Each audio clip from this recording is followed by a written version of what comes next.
Hi, welcome to another video and a video series. It's going to be by the Tokyo Real Estate Man, which is shopping for real estate in Tokyo. We're going to look at all kinds of houses and apartments in Tokyo just briefly over time, and then hopefully by watching all these videos, you'll gain the skills of how to buy an apartment in Japan. We're going to talk about many things throughout this series, okay?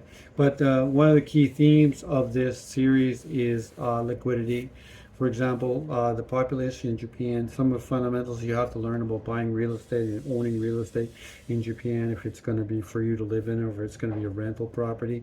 Okay, the population of Japan is going down, and but that's on an aggregate level. There are still points in Japan where the population is increasing, okay, and that's where you want to buy. Those, for example, are the most popular urban areas in Tokyo or Kyoto, for example, the two cities that I know very well. So you want to buy in these places where the population is growing, okay, and that's going to give you liquidity. So if you were to buy, for example, in a countryside, you might be able to get a house for free or for nothing. But what's going to happen if you buy a $10,000 house? You'll likely never be able to sell it. Okay, it'll be almost you'll just have a $10,000 investment in a piece of real estate that'll never sell. Okay, so I'm going to teach you through this series. I mean, teacher.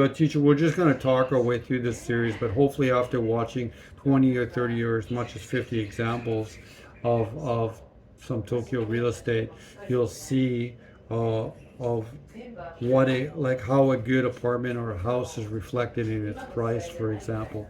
Okay, and I guess I could connect this to a consulting service. So, like, if you want to buy a house in Japan, I have all the levers of the real estate business at hand, and I could help anyone buy an apartment for sure.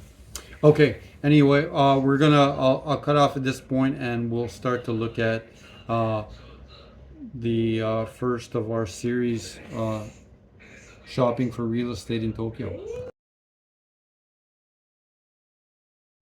Welcome to another video here by the Tokyo Real Estate Man, and in today's shopping for real estate series in Tokyo, I've chosen a house here located in Shinagawa Ward, which is near the ocean. Just keep in mind that near the ocean, in the western sense of the real estate, is valued. For example, here in Vancouver, where I am right now with my family, the waterfront real estate is worth the most. But that is not the case in Japan. In fact, Shinagawa would it is pretty centrally located in Tokyo, but it is located near the water. And then in Japan, when you're located near the water, that there's a danger of the tsunami, and as well, the quality of the land is considered weak near the shoreline. And particularly in Shinagawa, right here, traditional Japanese investors wouldn't actually like it because the middle kanji is river, and river is considered a very weak kanji because it's the land associated with the river uh, is just silt and it's not as strong. Whereas, like, if you were to buy more traditional Japanese real estate investors would look at kanjis, for example, in Akasaka. Saka is hill, right? Or Aoyama. Yama is mountain. Or like Aobadai near Shibuya Station. Aobadai is plateau. Those are considered like very good traditional points where the real estate values in Japan or Tokyo are considered better. However, like Shinagawa, Tokyo is a big place, and lots of stuff still happens like in Shinagawa. But I've chosen this house here in Shinagawa, and we'll talk about it here. This is an example of it's priced at, you see, like Japanese, you say yonsen 300 man, which would be 4,300 man. Okay, or I don't know how to. It's going to be around 400,000 Canadian dollars, or 350,000 US dollars. and it is a pretty mediocre house. You can see here it's not a new one. I don't have all the details of the listing, but I can just like go off it and judge some of the stuff here. It's probably made in the late 1960s, and it's located. Its location is good. It's if you're in Shinagawa, there's sort of like a commercial side of Shinagawa Ward, and that's where Shinagawa Station is. And then there's a river in the middle, and this is on the west side of the river, right there near Oimachi. And I used to work in this neighborhood at a high school in the late 1990s. And there's some good things. I mean, the price is pretty good, and the location is pretty good. But for Tokyo, some of the layout of the Oimachi, where it's sort of, it doesn't connect well with central Tokyo all that well. But it does connect well with Meguro Ward, for example, or Setagaya Ward. The trains would work well toward that way. The house is pretty old, so a lot of Japanese people would, if you wanted to, for example, you bought this house and you wanted to sell it in 4 or 5 years or 10 years, it'd be very difficult.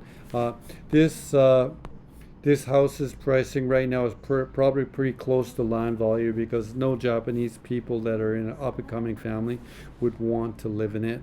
Likely, I would think, unless that you had sort of like the ability to come here and then remake it and make it beautiful.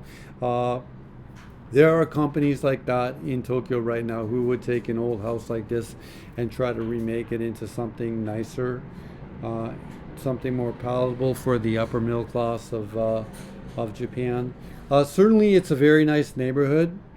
It is a very nice neighborhood, and I would say that it's nice because the other neighborhoods in Tokyo, if you didn't know, like the real estate prices in Tokyo are very expensive right now, and this is a like what would be considered a cheaper sort of house for, I guess, though there's some weaknesses here though too, right? What is it, 40?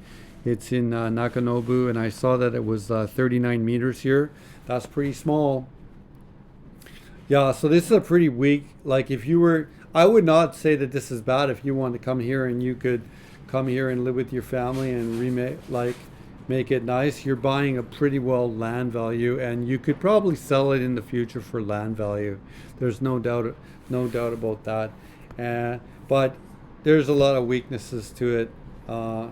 This is not considered a very attractive house for the upper middle Japanese or Japanese upper middle class.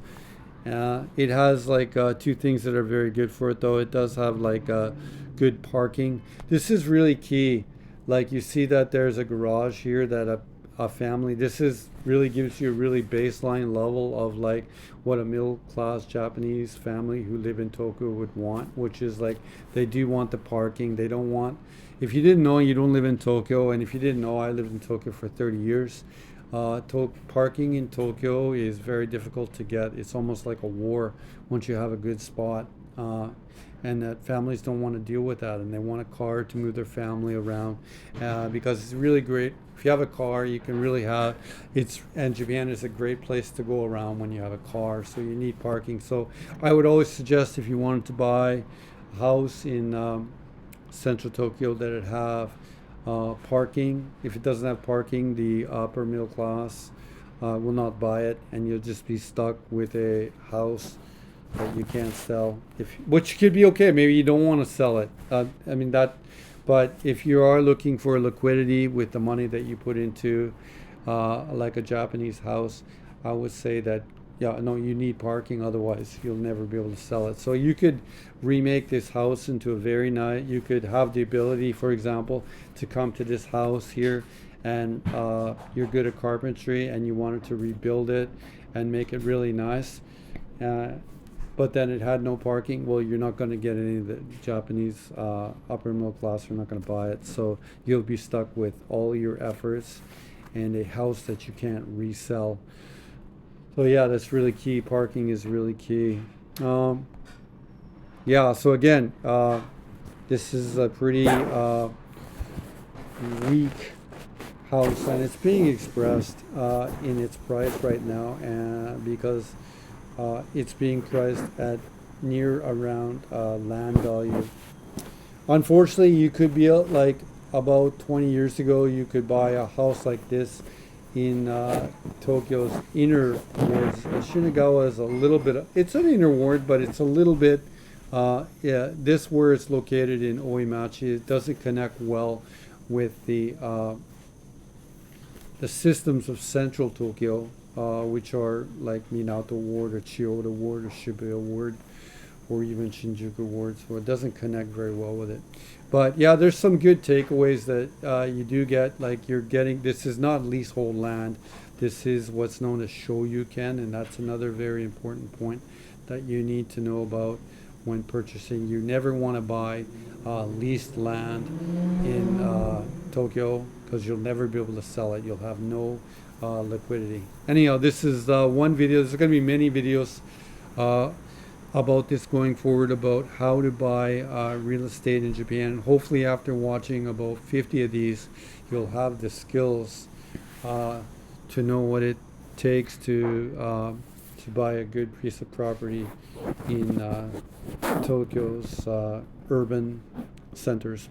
Okay, another video here by the Tokyo Real Estate Man. Thank you very much.